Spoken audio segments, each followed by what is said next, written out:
Welcome to Between the Lines. I'm Alan Beauchamp, and we've got Congressman Chuck Fleischmann with us this week, and he'll be back next week. And we're going to start an 8-week series on energy. And we want to thank Navarro, and we want to thank IB3 for sponsoring this series and helping us, and this is going to be great. I mean, we got a lot going on in the country, folks. We're going to talk a little bit about the overall budget process for half an hour. So just talk about how appropriations works. It gets a bad name, and it's got a job to do. I had somebody tell me last night, tremendous conservative. Actually, it's been a week.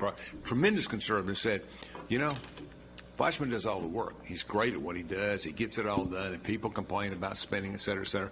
But how are you going to pay your family budget if you don't appropriate a budget and pay your bills? And he's one of the best in the country and respected in the energy community. Maybe is the best resource and the best congressman we've had in decades, and we're lucky to have him. And he's going to talk today, and he's going to join us, and he really doesn't get a chance to do this much. He's so busy. And we're very grateful to him because there's so much going on, and so many people in Oak Ridge are worried around the country on the energy budget and the Doge and everything else. But we need to put all that in a kind of a real perspective and meet the challenges. Welcome, Congressman. Well, thank you, Alan. I appreciate that very kind introduction. And you're right. I'm America's energy congressperson. It's all about energy, energy, energy. I speak all over the country, but this is akin, and I'm glad to be here, to an exclusive.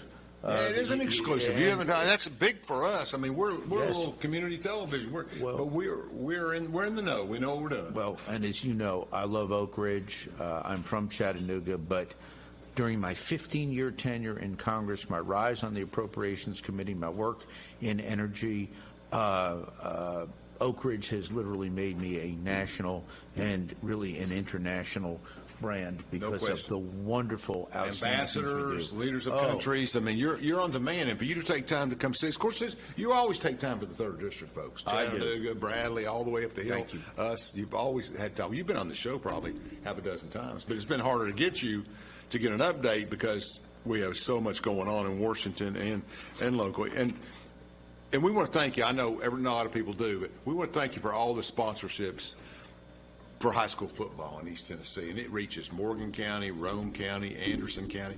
And we're going to get exposed to Knox County, which is not in your district this year, but we're on Comcast in that area too. So we're going to do some. But you're fantastic. But your replay is you're sponsoring the replays, and it really helps high school football. The Chuck Fleischmann Instant Replay. Yeah, people love that. I mean, know it. In Rome County, they know it. Everybody knows it in Anderson. It's just very, very popular. It also goes in Campbell County, too. Yeah. You don't have a Campbell County more, do you? I do. I have a half of Campbell County. Half of Campbell? Okay. Half of Campbell, about a third of Scott, all of Morgan. Yeah, all of Rome. Yeah. All of Roan, all of Anderson. And then we go south. Right down the list. You know, you just follow them down. It goes McMinn, Bradley, Hamilton. It's Monroe, too. Got Pope. I forgot Monroe, didn't I? They love you in Monroe. I love Monroe. Yeah. I mean, that's it. I mean, I've got to presume that was named after James Monroe. It was. Yeah. And interesting, it was named after James Monroe, and the county was named after Madison. So named after Madisonville. I'm sorry, Madisonville was named after James Madison. Monroe and Madison ran against each other for the first time in Virginia, and Madison beat Monroe, but they both later became presidents. Yeah. So Madisonville is in Monroe County. 4 and 5, right? Yeah. Yeah, that's right. Fascinating. After Jefferson County, and the Federalists started to get a little more movement there. Yep. You know. Okay, so let's talk a little bit. Okay. Everybody here knows Donald Trump, President Trump, and in my opinion, doing a good job. We're doing a really good job setting out to do what he has to do. It's tough. Somebody talked to me yesterday, a couple of weeks ago, we got a new pope in the world. And for those of you who are not Catholic, he's still the head of a state. He can sign treaties. They work all around.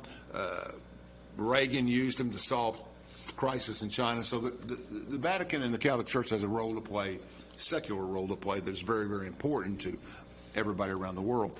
And basically, everybody was talking about the differences and all of the stuff that came up in terms of this or that. But it's interesting. I think having American presence in different things has really been good for us. President Trump has done what he promised to do. He's setting out to do cuts. And for people in the appropriations world, it's difficult. He's got to cut $177 million. He's doing this. I think in a pretty relatively moderate way. It's a moderate unless you're the guy that gets shot in the line, right? I think he's doing a good job. He's trying to get rid of waste. Elon Musk sacrificed his personal worth or whatever it is out in the world for the citizens of the United States. I give him credit. And Tesla's taking a beating. He's gone back to work. But anyway, so we have budgets, and some of those budgets are being presented in general terms.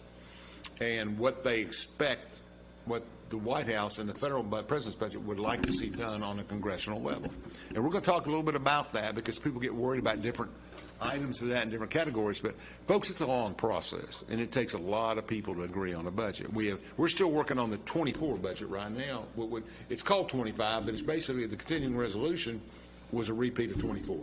With a few anomalies and changes. That's good. 24 was probably the best budget for energy and water in decades, and I worked so hard. You did. Alan, I got HALU money in there that's being competed for, $2.7 billion. And we have to tell people, HALU is the fuel that reactors run on. That is for the new reactors. It's exactly right. Highly enriched uranium. It's uranium that is enriched to up to 20%, usually 19.5, sometimes 19.75. And what would low enriched uranium be? Low enriched uranium would be enriched to 5%, and that's would be, or up to 5%, which is being used in the current reactors. So, for example, TVA in the reactors, they're using LEU, low enriched uranium. Then you get high enriched uranium, which is for the Generation 4 reactors. Right. We have people like Kairos, X Energy, TerraPower in that regard.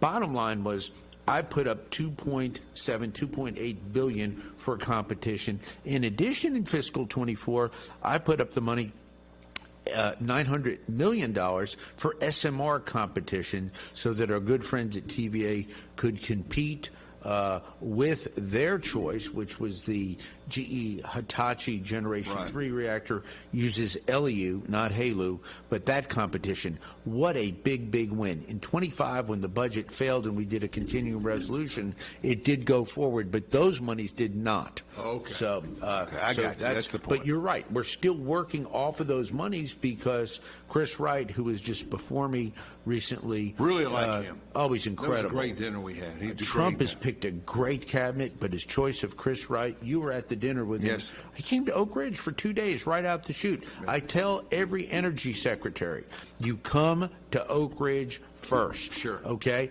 Whether they're a Republican or Democrat, and they do. Yeah. Why? Because I hold the purse strings, but they know. If you see Oak Ridge, I'm a traditionalist. In Oak Ridge, if you've never been to Los Alamos or you've never been to any of the plants, we have an advantage in that everything is pretty compact here. Indeed. I mean, you can see Small. everything. 21 miles. 21 miles, and we do a lot of work in that 21 miles, don't we? We do it had a lot to be, of work. and the reason it had to be when they built it in the war because it was secret, and they had to keep it in the mountains and all of those different things that work. So anyway, so we're going through this budget and we're trying to figure it out. Donald Trump, we have a problem in this country, and that's that we owe too much money, and we'll talk about that a little bit later. But you've got to cut the budget. But if you don't make changes to Social Security, we're never going to get ahead. And nobody wants to do that. Congress, the president, I get it. That's a kind of a thing. But somebody's got to bite the bullet. It won't happen to people on Social Security. But somewhere in the thing, and they've done it twice before in the modern era, but somewhere in the thing, people under 45 or 50, which aren't as many payers as our receivers in the older years, but we're going to have to make some adjustments. But we'll talk about that later. I don't need you on the record on that. So we got everything working. We got this energy budget. Chris Wright, the secretary, remember, people don't know who Chris or this Chris Wright, went and presented the general framework of the budget that they expect. Were you surprised by it? I thought it was pretty moderate. A lot of people don't. Well, was I surprised by it? In some areas, yes. And we have to look at it. First of all, the overall number was going to be down. So we knew we were going to have fewer dollars to play with. Now, this is where I come in. The president proposes a skeletal budget, and Chris Wright was before my subcommittee. Many of you saw that.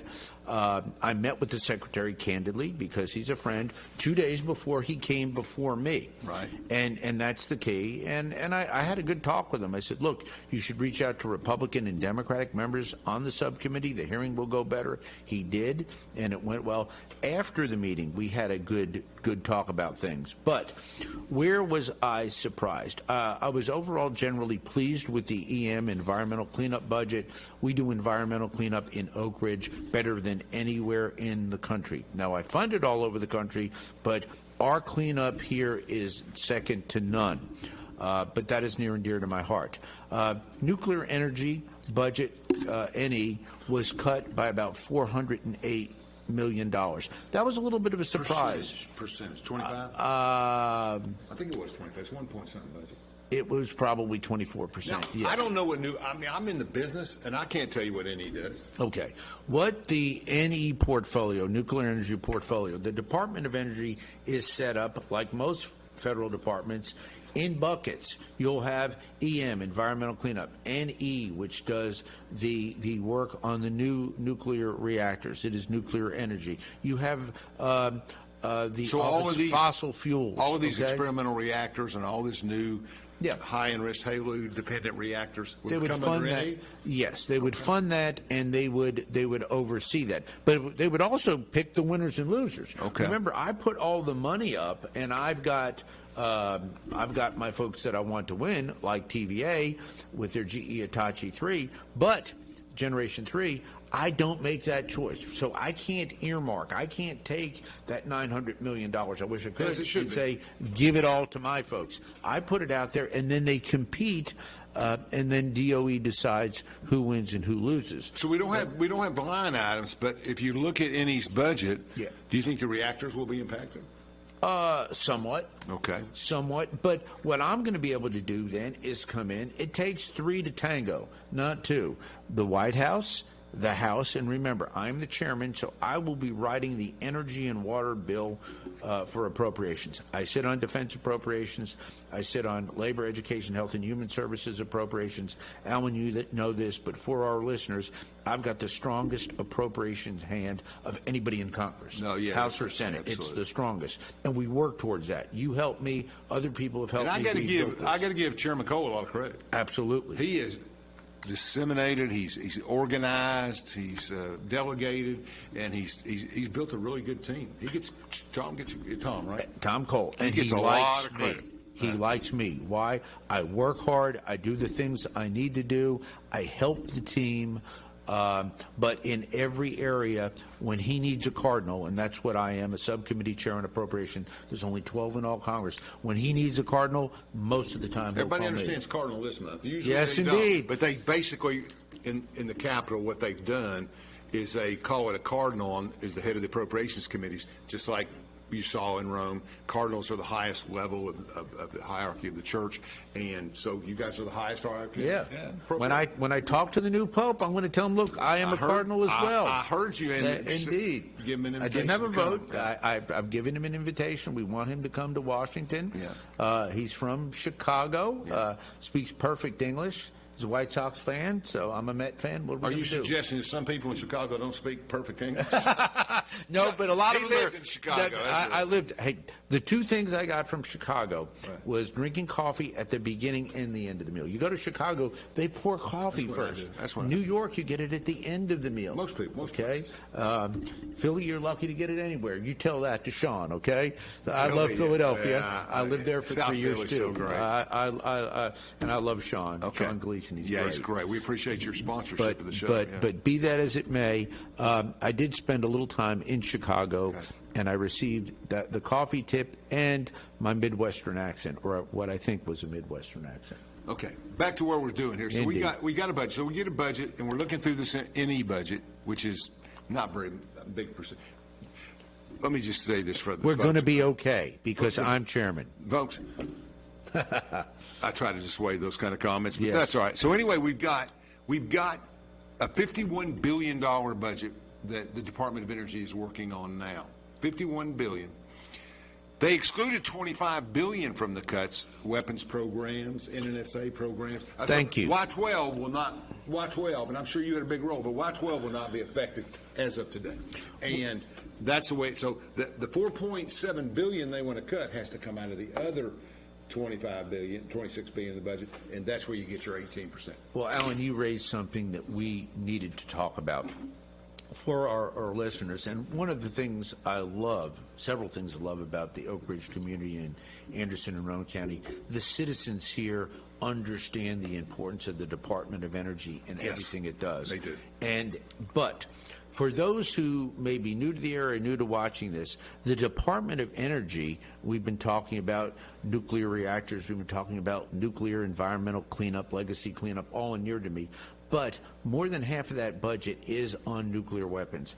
I fund the nuclear arsenal, for the country. And all over the United States, we have NNSA, National Nuclear Security Administration, sites. We've got one right here in Oak Ridge. It's Y-12. We're building the uranium processing facility. Our dear friends at CNS do a tremendous job, a great job. I'll be on the record for the job they do, as does our cleanup contractor, as does our national lab contractor, UT Battelle. They're like three children to me, and I take care of them all. But having said that, the weapons portfolio is going to be fine, is going to be strong, is going to be kept modernized, and Oak Ridge is going to be leading in that. Tell us a little bit about, just from your intelligence and what you know, what you can talk about. This is a sensitive area. Are we behind in the world? Are we behind in modernization? Or are we effective? My understanding as a layman in this area is, look, I'm kind of in the business, but the bottom line is, it seems to me that more percentage of budgets in China and Russia and other places are going into military. Go ahead. It's an excellent question. We are ahead in many areas. I will say this. In this format, I can say this. Unequivocally, the United States has the strongest, most efficient, most accurate nuclear weapons portfolio in the world. Well, we are second to none. Now, Russia and China and other countries are in that nuclear club, but since Russia and China are our main adversaries, other countries who are friends of ours, the French have a very good, they broke from NATO, as you know. The British are very good at that. They're our allies. They're good. But our nuclear weapons are so good. Now, what concerns me is, and we have something called a triad. What that means is we have three legs, We have the Air Force that has our land-based missiles, our bombers, and then we have the Navy that has the submarines. No other country has anything near that. Russia does not. China is trying to get there. If you're going to look, it's like in athletics, in baseball, in football, as we look out. Where's our competition? Who's coming up? It's China. They're trying to build a triad. They've got a robust nuclear portfolio. They are not as gifted as we are, but they are growing. Russia does have a strong nuclear arsenal. If you recall, when they were the Soviet Union, they stole the nuclear secrets. They stole them at Los Alamos, not at Oak Ridge. I'm just saying. But the reality is, they are good at that. Sadly, they have tactical nuclear weapons that Putin has threatened to use. That's why I'm so tactical upset. Meaning, folks, smaller. Yes, can hit. You could drop it on. You could drop it on. I don't know. You could drop it on Kingston, and it probably, except for depending on the wind, wouldn't impact an area much bigger than correct. 3 or 4 surrounding counties. And it's usable on the battlefield. They can fire it from a mortar or something, God forbid.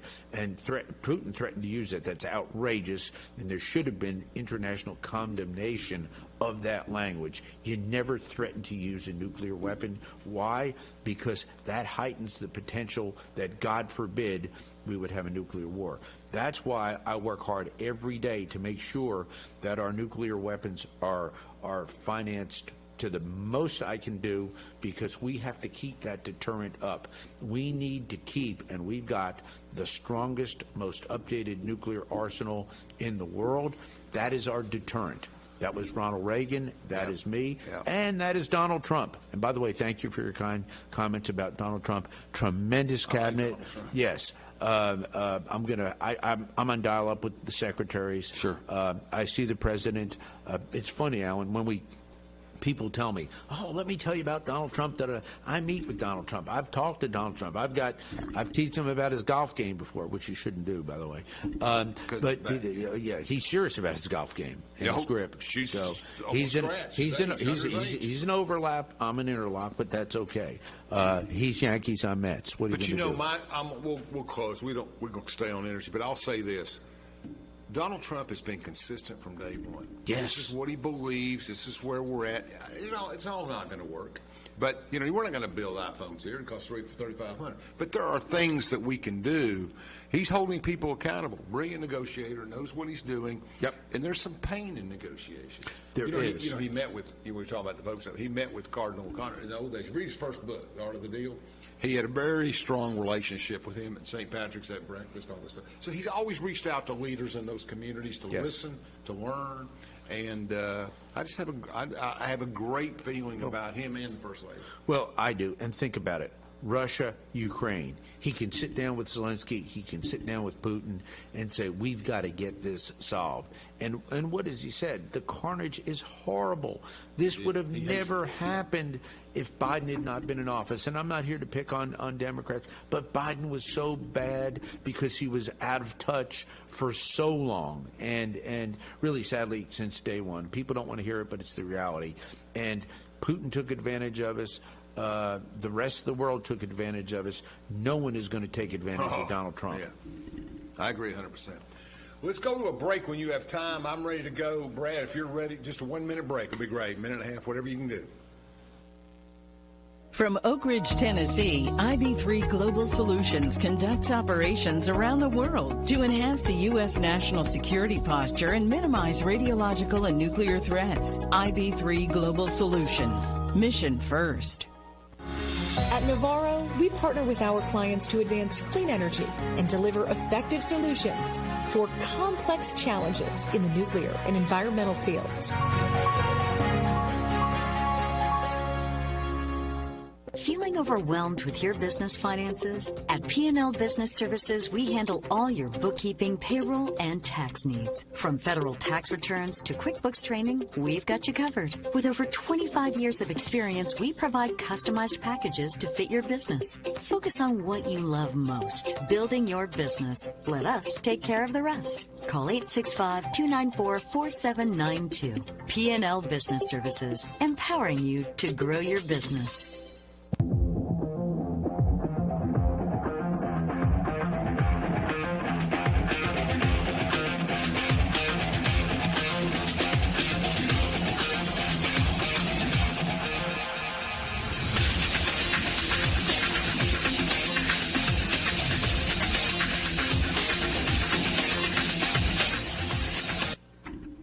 Fast 30 minutes. It's rolling. I'm glad we got two shows. We'll never get it all in. I want to remind everybody we're doing an 8-week series, having guests from all over the energy spectrum and local, too. We're going to have the mayors on, talk about development in the West Oak Ridge, all going on. And we're going to get a lot of different perspectives on energy. Oak Ridge does so much, and it's expanding west through the leadership of Wade in Roane County and Terry Frank and Mayor Frank. And Sean Gleason has been a huge leader in Oak Ridge. He's been up to see you many times on stuff, and I think Sean's taken that energy capacity. So impressive. I meet with people all over the country, all over the world, and when I met Sean Gleason, I was like, wow, this guy is great. In the neighborhood. And he's just amazing, and we're lucky to have him here. And that just shows us, I'm so proud of the Oak Ridge community, all it does, but we continue to attract the best talent in the country. Yeah, and I hope he stays in the community because he's the next generation of leadership. Talking about nuclear. Yeah. Okay, let's go back real quick to SMRs, and we'll evolve into TVA. But SMRs, it's pretty confusing for people to keep up with. Let me help. You got a large reactors that are doing everything. I can remember at 12 standing over the swimming pool reactor at ORNL. We all grew up with that. And, we grew up with a 3 Mile Island. 79 was a busy year. And we got a lot of stuff going on. And but I remember, but the technology became available in the last decade to where we can build smaller reactors. And tell us The purpose is to provide more energy, right? Right. The purpose, if we sit back and look, what does the United States need? What does the world need? More energy, and more energy. We have got to figure out a way to get more energy, from more power, from more Cleanest generation. energy source in the world. That's correct. Now, in nuclear, big nuclear is tremendous. We're extending the life of existing plants. We're bringing back a plant at 3 Mile Island. We're bringing back a plant in Michigan. These are larger. We need larger. We need to build larger. Vogel in Georgia. Larger reactor. Thank goodness for Bechtel that went in there and saved the day. Bechtel is a main partner in who? CNS here. Yes. Love the folks at Bechtel. You know that. Yep. Top to bottom. But we need large nuclear. Where did I get involved in small nuclear? Now, we've got advanced reactors. We've got small modular reactors. What's an SMRs. advanced reactor? For An the folks advanced at home? reactor is a new technology that would probably be more of the generation 4 using HALEU. They're advanced. They're smaller.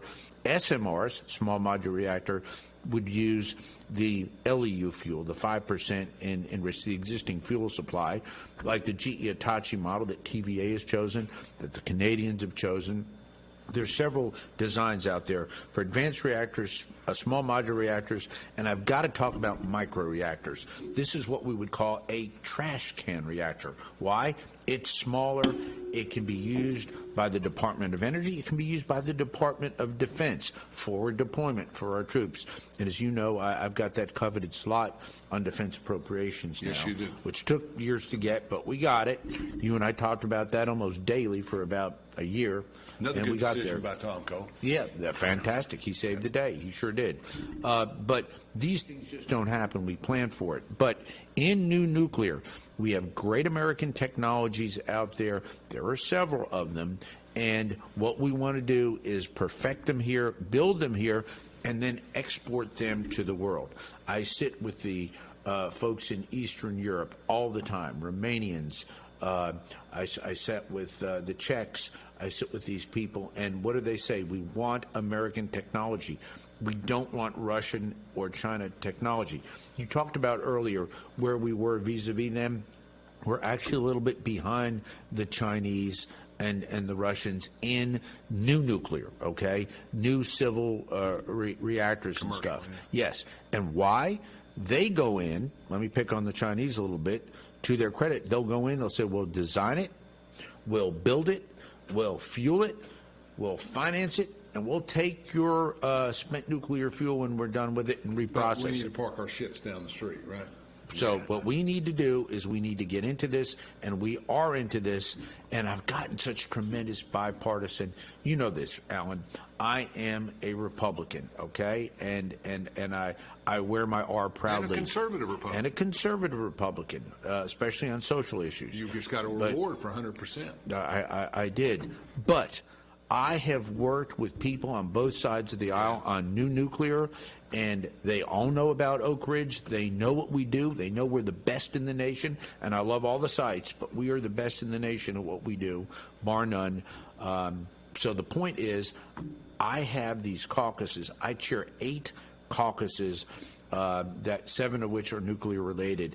And what happens? I bring Republicans and Democrats together in droves to work on what we're working on here. So tremendous bipartisan support and tremendous support from our friends in the Senate, Republican and Democratic. Yeah, and that's something people don't understand, that we, let's just shift for 5 minutes to TVA. Yes. Maybe 10. But we get into TVA. Maybe 3 shows. Yeah. And I like TVA. I'm a Republican who likes but they've TVA. got an I'm a uphill fan. battle here. Yeah. Anyway, so I have a few questions about that, because I really like Mo, and I like a lot of my executive friends that work for TVA and everything. We'll talk about that budgeting a little bit. But Don's a good guy. It's at the dinner, too. We talk. Yep. Had a good talk. As was Jeff Lyash. Yeah, I talked. Lyash was the best in the business, the You like previous that, guy. you were big. Yeah, you were good. Anyway, so I mean, they are self-imposing a budget of $1 billion in cuts over 6 months. They seem to be trying to make efforts on a lot of areas.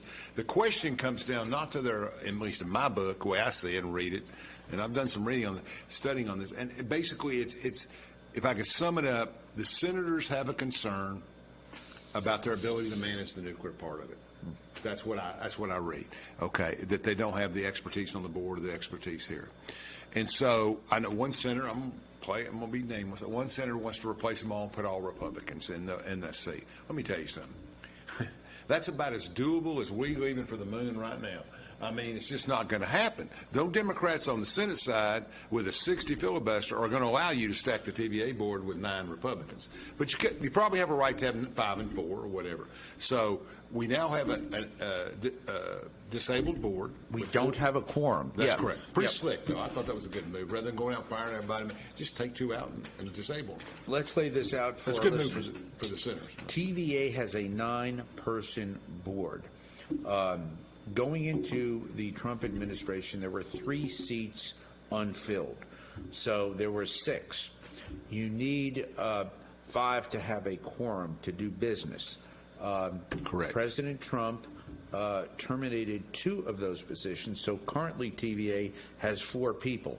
All of those 4 and all of those prior 6 were Biden appointees. That's the problem. That's why it's important that we win elections, okay? Yeah. People say, why was it so important for Trump? These appointments, whether it's to the United States Supreme Court or the TVA board, we want to get folks who are like-minded. And I'm going to say this, common sense minded. I get so aggravated at my Democratic progressive friends who think we can do it all with renewables. We cannot. We cannot. And New Democrats realize this. Some of the progressives don't. So they're like wind and solar and wind and solar. Nothing wrong with solar. But the reality is you can't get there. Yeah. You can't get there with that. Not in our lifetime. You need natural gas. You need oil. You need fossil fuels. You need nuclear. We've got to have that. When we finish TVA, I want to talk about drilling, but go ahead. Right. But TVA right now does not have a quorum. President Trump will be basically picking the new board members. But Alan raised a key point. We've got to look at how do you get to 60 votes in the Senate. So a nominee for the TVA board, before he or she can even get voted on, will have to get past that 60 threshold vote in the Senate. So what that ultimately means is there's going to have to be a deal. You'll probably get some type of a mixed board. But I want people on that board who are commonsensical, who understand for TVA to be successful, it's going to have natural gas, it's going to have nuclear, it still has part of the coal portfolio, all of the above, and solar. We want to make sure that solar's in there. We're not excluding it. But I do think we need to get away from wind. Wind's got too many problems, but let them decide that. By the way, hydro. We're 11% hydro at TVA. It's incredible. What's the application of hydro at TVA?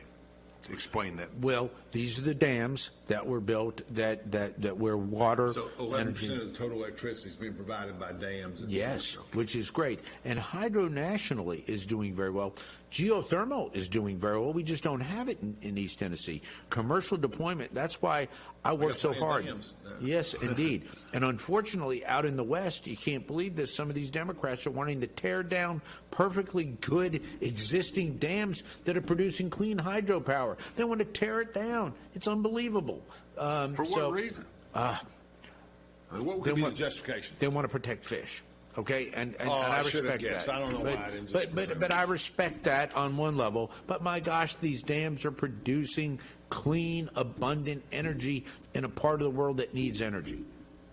You know, I was at a dinner with a bunch of different people that are in the business, and I'm across the table. I won't mention their name, talking about how we need different kinds of technology, and then environmental stuff is important, et cetera, et cetera. And I turned to a CEO of a large company, and I said, that ship has sailed. It ain't going to happen in this administration. It's probably not going to happen in the next one, because if you have a portfolio of 10 things that you think are good to do, you've got to get the top 3 right first. Amen. Before you get the next one. You can't do everything. And that's why I love Trump so much. He said, I'm going to fix the border. I mean, how many people cross the border now? 2? I mean, it's amazing. He did that quickly, and he followed the law, and he's taken on these crazy sanctuary cities and ridiculous policies everywhere. I mean, it's you can't amazing. get it fixed until you stop them from coming in. Now you start deporting, your net numbers go better. That's exactly right. And they're stopping them on the border. Getting rid of criminals, getting rid of gangs, getting rid of people that should have never been here. And again, I'm not here to be Joe Republican or Chuck Republican, but the reality is Biden and Harris incentivized that. They said, come on in, come on over. And they came over in droves and overran the system. And now and there were Congress people in certain urban areas that were saying, I need more. Need more. Vote them all. Yeah. And I mean, look at these, corrupt. Look at these cities. It's not only corrupt, it's costing taxpayers in New York, in Philadelphia, in Chicago. It's breaking their economic structure because they've got to pay for all this. God bless him, the mayor of New York. He took him on, didn't he? He took him on. Yeah, he said, he I'm really for Trump. did. Yeah, that's it. He didn't have a choice. He didn't have a choice. It was breaking the bank. What's the solution for TVA? What if President Trump stalls for 7, 8, 9 months because he knows he's got him in a headlock? You know what I'm saying? Well, let me say this. I am speaking with the Trump administration weekly about this. I do. Let our listeners know, our watchers know. I don't have a vote in this. It's our two senators who will basically make the choices to the president. Rest assured, Donald Trump will be involved with this. When Donald Trump makes his decision, I'm sure he's going to ask my opinion. My opinion will be this: get good, solid, pro-Trump Republicans who understand energy, who understand business, who understand common sense, and share my appreciation for keeping the environment strong. I'm an environmentalist. I believe in environmental policies and keeping our air and water clean, okay? And we can do that with new nuclear. We can do that with natural gas. We can do that with the technologies we have. But we've got to have a goal of producing more and more energy. Otherwise, we're going to end up like some of these other countries and other parts of the country where we're having brownouts and blackouts. And I will say this. Bill Lee and I get along very well. He and I have sat with our senators and people at TVA and said, look, you've got to produce the energy because we want to make absolutely certain, Alan, that when a new employer looks at our state, and our state's probably one of the best states to do business in. Thank God, no state income tax, low regulations. I mean, we welcome businesses. But they ask, do you have energy for us? If they get a maybe, that's right. They will not come. That's correct. Yeah. Well, and you know, so still we're at what's the time frame on TVA getting board appointments? You have no control over that, but not just as the Senate recommending, but the White House has still got to act on it, right? White House has got to act on it. I'm talking with them literally a couple of times a week. Okay. My hope would be that we would get names within a month, and then get them before Senate confirmation. This summer. Both of our senators have a lot of work to do because they're going to have to be able to strike a deal with the White House and sadly with Schumer to get to 60 votes. That's the reality. Once again, folks, 60 votes. You say, well, we got 54. How can they have 60? It works like this. 53. Well, actually 54 with the vice president. That's right. So you got 54. You got 46 they're working with, or 47. So what happens is that if you don't have 60 between the two sides, they can filibuster, stop it, and you'll never get the process done. Yep. And that's where we're at right now. And I think we know we'd rather make a deal where we can get support from both sides and get it done. And I think the plan is to leave the four Dems on there and just get you 5 Republicans who can work together, right? Yes. And I want it to be 5-4 Republican at least. But getting common sense. If you're going to get a dam, if you have to take a dam, have it be a dam that understands, and there are some of them out there. I will tell you this, and I'm not picking on them, they will come to my caucus. I had a Democrat from Massachusetts who will remain nameless this week, came to me and said his 2 senators were wrong. A dam. And he said, I want to join your nuclear caucuses because you're absolutely right. We need clean, reliable nuclear power. This is a congressman? Yes. Okay. And younger Dems join my caucuses with Republicans. Why? Because they know we need clean, it's not a part of the old nuclear. fight. That's right. I mean, to the older guys, and this goes ours too, the older guys are more wrapped up in the fight they've been in for 20 years rather than what's best That's for America. Exactly right. And the older guys are taught, whether it's Warren or is it Mackey? Who's their other senator? Help me. I can't get past Warren. Warren and the guy that beat Kennedy. Goodness gracious. Not Markey. Markey. That's right. It was Markey. I served with him in the House. I should have remembered that. You're never going to get them. You're never going to get Nancy Pelosi on nuclear, okay? They're never going to get there. It's an age thing. But these younger Democrats who disagree with me on everything are working with me on nuclear power. Okay. And guess what they all say? I want to see Oak Ridge. I've heard about your place. Yeah. Okay? I'm a classicist. We are the Rome of DOE. Yeah, I got you. All roads lead to Oak Ridge. It's Thank funny, God. too. I really think that people will merge. I mean, and nuclear is such an easy choice. Yes. I mean, it's just clean. Anyway, I don't see why people wouldn't want. France is probably one of the most progressive nations in the world. 88% of their electricity comes from nuclear. They're smart. They guess right. The poor Germans guess wrong. France, and I'm working with the French on a weekly basis. The reality is, when we brought Orano in, we got Centris, which is an American country here.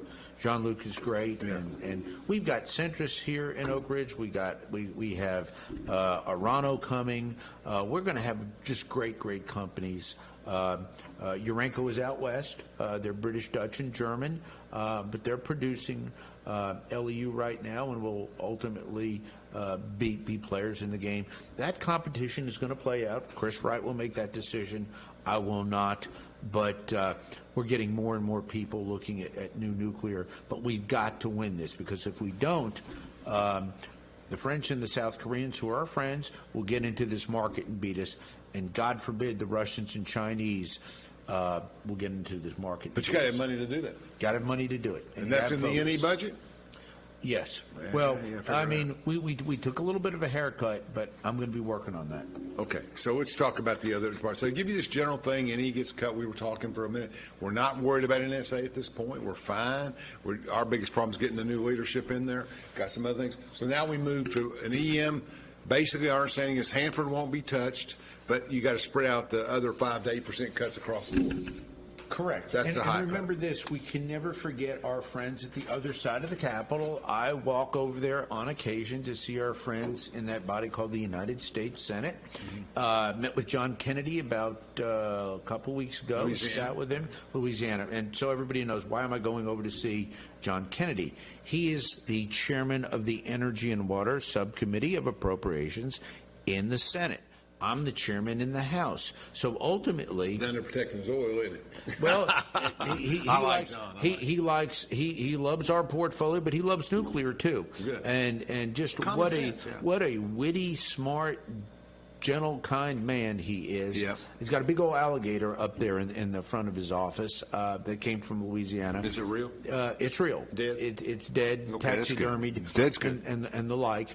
But just sitting there, and he.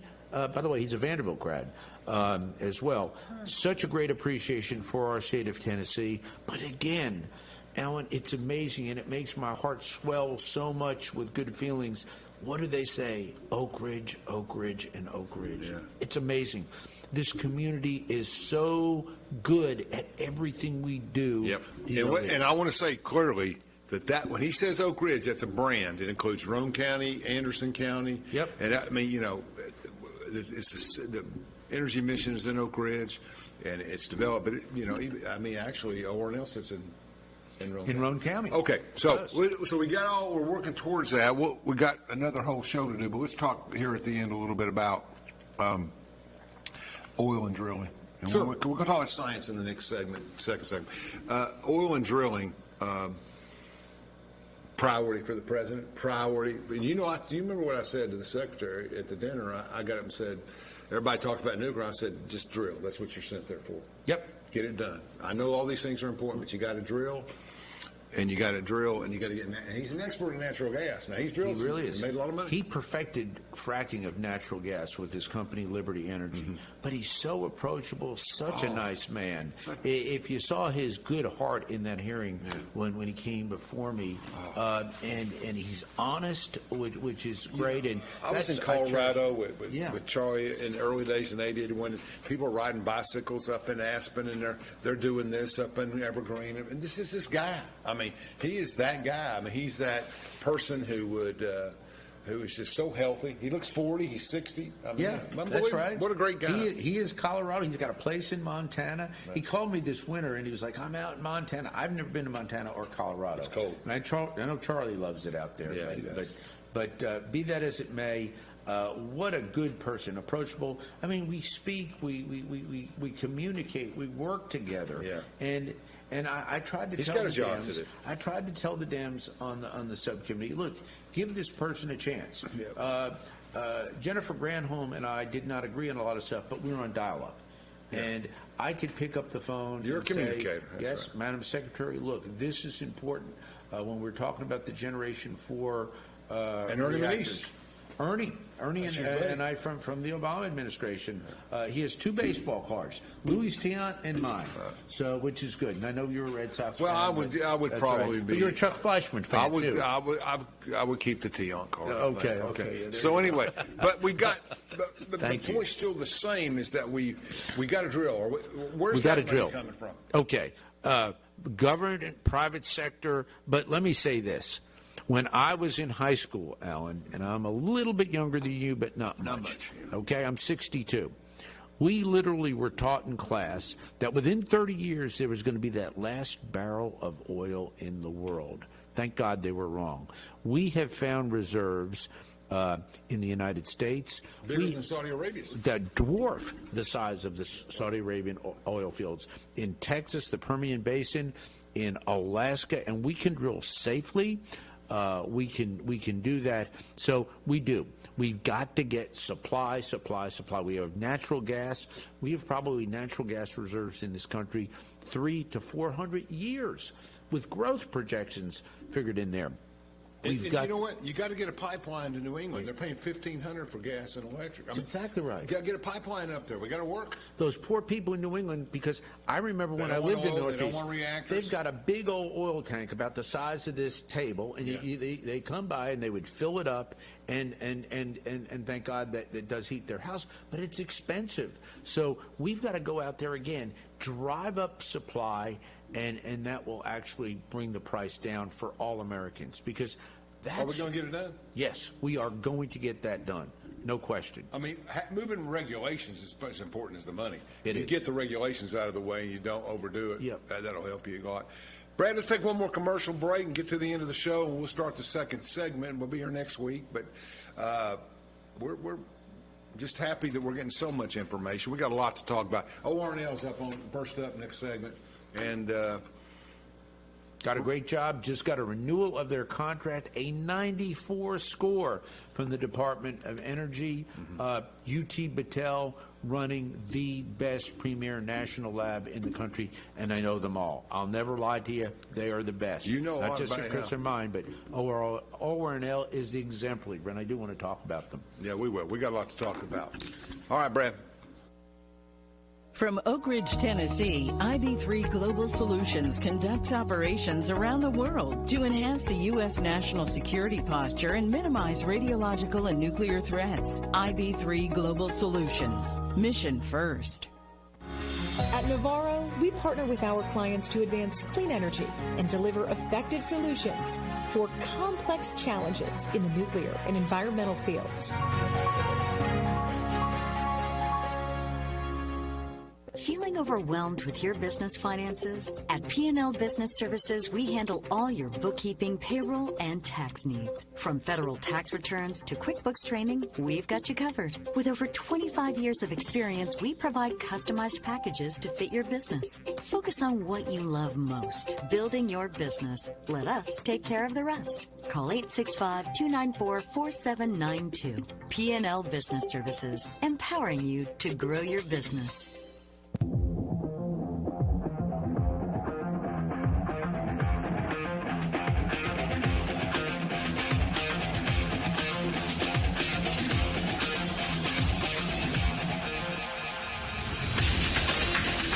Welcome back. We're sitting here talking. We got one more. We got about 8 minutes left, 7-8 minutes. So we're going to talk about ORNL in this segment instead. Thank you. So let's do it. Let's talk about it. I like Stephen. Stephen Schreifer has been an outstanding lab director. He communicates, doesn't he? He's not. He's got a little bit more marketing skills. He communicates. He listens. He has been, I think, unique in his outreach to the communities. And when I say the communities, not only the Oak Ridge community, but to Chattanooga, to Nashville. Every time I've asked Stephen to please go somewhere, he went over to MTSU, and you're probably their most famous alum. Yeah, that would be right. I think Mr. Smith might disagree with that. But That's right. That's exactly. But we do. He played baseball. You played basketball. I played for a year, and then I made the mistake of getting out of college basketball and going straight for politics and helping my good friend Jim Sasser in those days. I understand. And then, thank God, you saw the light and became a Republican. He was as conservative. Jim Marine was as conservative as anybody we'd ever seen on the side. Bill Brock, didn't he? Yeah, he did. Okay. I know my Tennessee politics, and I knew them both. Be that as it may, ORNL, Stephen Schreifer has done a great job there, but he's got a great team. He's got Mo, he's got Belindra. Belindra's great. Oh, Belindra's on the top. Yes, he's indeed. top shelf. He's top. I don't want to forget Dr. McCarthy there, Dr. Hubbard. I mean, their whole leadership team is just so good.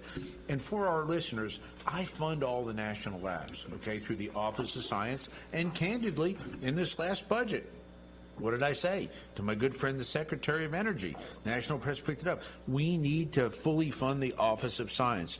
Our national labs are incredible, but there's one above the rest, and it's ORNL.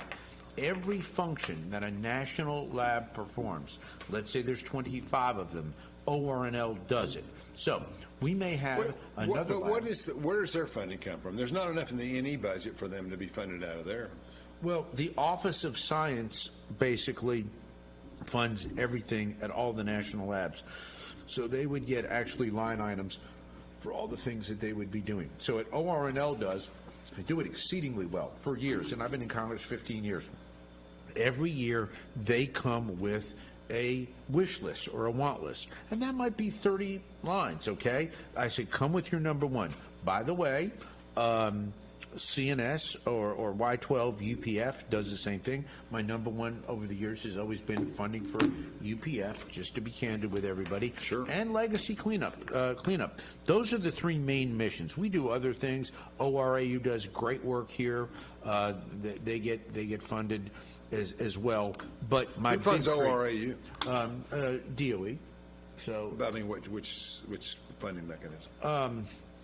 I think they get several. Funding from fine. several. That makes sense. But they do. There's nothing like ORAU in the country. That's why they always win their contract rebates. A lot of universities involved. Yes. Several, and they keep adding. But the reality is, when you look at ORNL, the other labs partner with them. Now, what's their number one mission at ORNL? Where do they spend the most money? What do they do? My father worked there 40 years, but that's where my heart is. It's science. It's an 80-20. Another excellent question. If someone's watching this show, what do the national labs do? Some have a science focus. Some have a nuclear weapons focus, and let me be specific.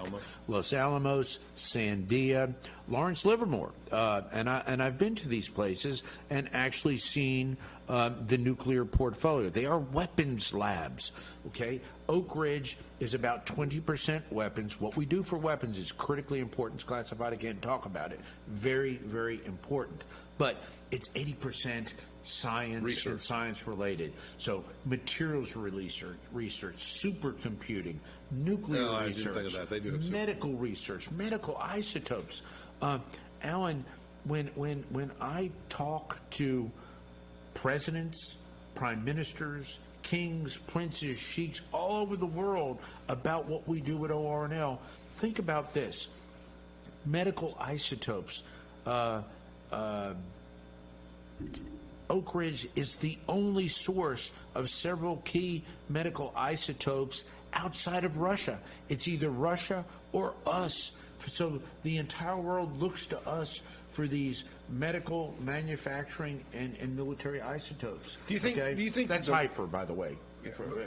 Putting on a side question, do you think the Russians have more people studying STEM by design? That Yes. They have more math and science people? I think so too. Yes, and the Russians did something. We made a mistake.